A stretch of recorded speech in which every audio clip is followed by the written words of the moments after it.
વડોદરામાં પીએમ મોદીને આવકારવા થનગનાટ ઓપરેશન સિંદૂર બાદ પીએમ મોદીનો પહેલો ગુજરાત પ્રવાસ વડોદરાથી ગુજરાત પ્રવાસની શરૂઆત કરશે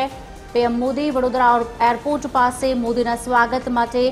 મહેરામણ ઉમટ્યું છે વડોદરા એરપોર્ટથી એરફોર્સ સુધી પીએમ મોદીનો રોડ શો 1 કિલોમીટરના રોડ શોમાં લોકોનું અભિવાદન ઝીલશે પીએમ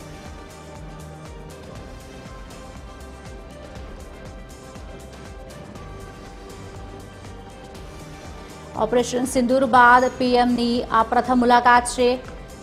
रोड शो बाद एरपोर्टથી દાહોદ જવા રવાના થશે વડોદરા એરપોર્ટ પાસે મોદીના સ્વાગત માટે માનવ મહેરામણ ઉમટી પડ્યું છે વડોદરાના દ્રશ્યો આપ ટીવી સ્ક્રીન પર જોઈ શકો છો સાથે જ એરપોર્ટથી એરફોર્સ સુધી પીએમ મોદીનો જે 1 કિલોમીટરનો રોડ શો યોજાશે 1 કિલોમીટરના રોડ શોમાં લોકોનું અભિવાદન પીએમ ઝીલશે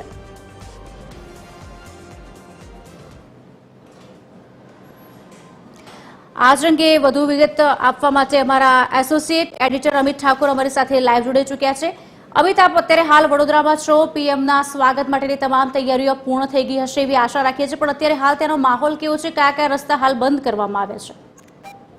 જો બિલકુલ વડોદરામાં નરેન્દ્ર મોદી જ્યારે આવી રહ્યા હોય ને ત્યારે સંસ્કારી નગરીમાં એનો થનગનાટ ન જોવા મળે એવું ન બને આજે પણ જ્યારે ઓપરેશન સિંદૂર બાદ ગુજરાત પ્રવાસની વડોદરાથી શરૂઆત કરી રહ્યા છે વડાપ્રધાન નરેન્દ્ર મોદી ત્યારે તેને લઈને વડોદરામાં સ્વાભાવિક માહોલ જોવા પણ મળી રહ્યો છે તમે જ્યાં નજર નાખશો ત્યાં માત્ર ને માત્ર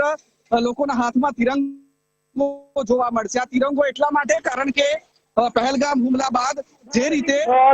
નરેન્દ્ર મોદી તેમની કેન્દ્ર સરકાર અને સેના દ્વારા પાકિસ્તાનને જડબાતોડ જવાબ આપવામાં આવ્યો છે તેને જ લઈને દેશભરમાં ખાસો ઉત્સાહ પણ જોવા મળી રહ્યો છે વડોદરામાં 10 વાગે લગભગ 10 વાગ્યાની આસપાસ જૂના એરપોર્ટ બિલ્ડિંગ ખાતે વડાપ્રધાન નરેન્દ્ર મોદી પહોંચશે દિલ્હીથી અને ત્યારબાદ એરપોર્ટથી લઈને એરપોર્ટ સુધી 1 કિલોમીટરનો રોડ સાથે વડાપ્રધાન નરેન્દ્ર મોદી અને તેને જ લઈને લોકોમાં ખૂબ ઉત્સાહ જોવા મળી રહ્યો છે આપ અહીંયા જોઈ શકો છો ટ્રેન તૈયાર કરવામાં આવી છે નરેન્દ્ર મોદી વડાપ્રધાનને ગિફ્ટ કરવા માટે જય શ્રી રામ લખ્યું છે ઓપરેશન સિંદૂર ઘરમાં રક્ષ આ એટલા માટે છે કારણ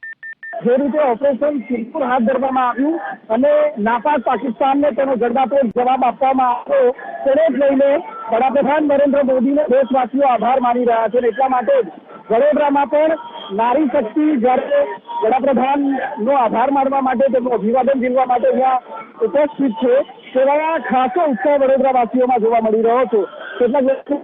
વડાપ્રધાન બનાવ્યું છે સિંદૂર જેમને સક્સેસફુલ કર્યું છે પાકિસ્તાનના આતંકવાદીઓને મોટો જવાબ આપ્યો છે એમને થેન્ક યુ અને ઇન્ડિયન આર્મી થેન્ક યુ માટે અમે એમને આભાર વ્યક્ત કરવા માટે આવ્યા છે આપ શું ખૂબ સરસ કામ નરેન્દ્ર મોદી દ્વારા કરવામાં આવ્યું છે એમનો ખૂબ આભાર વ્યક્ત કરે છે ભારત માતા કી જય વંદે માતરમ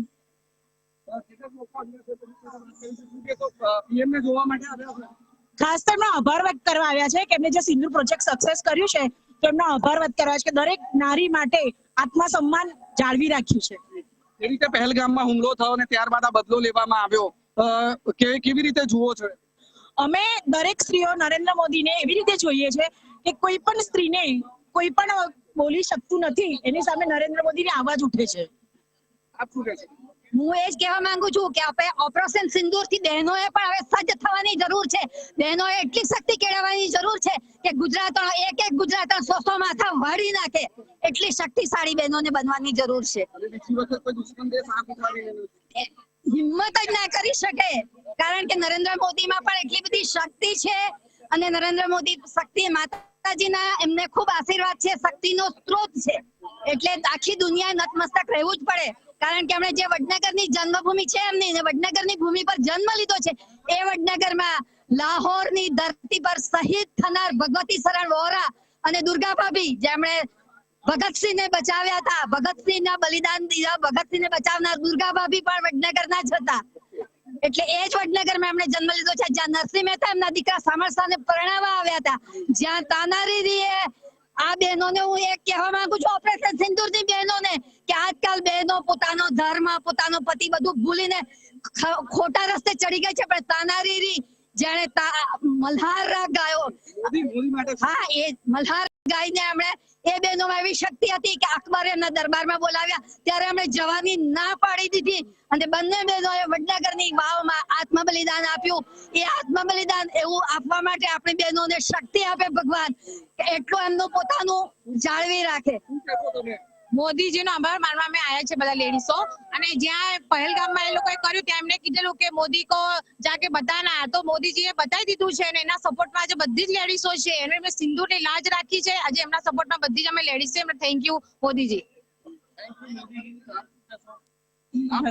બસ નરેન્દ્ર મોદીનો સિંદૂર સન્માન યાત્રામાં અમે બધા આવી રહ્યા છીએ અને અમે ગુજરાત યોગ બોર્ડ તરફથી છે અને ગુજરાત યોગ બોર્ડ બી બધું કાર્યવાહી કરી જ રહી છે કે સિંદૂર બચાવવાની તૈયારી કરી છે. તો thank you Narendra Modi sir. Thank you Narendra મોદીનો નાદ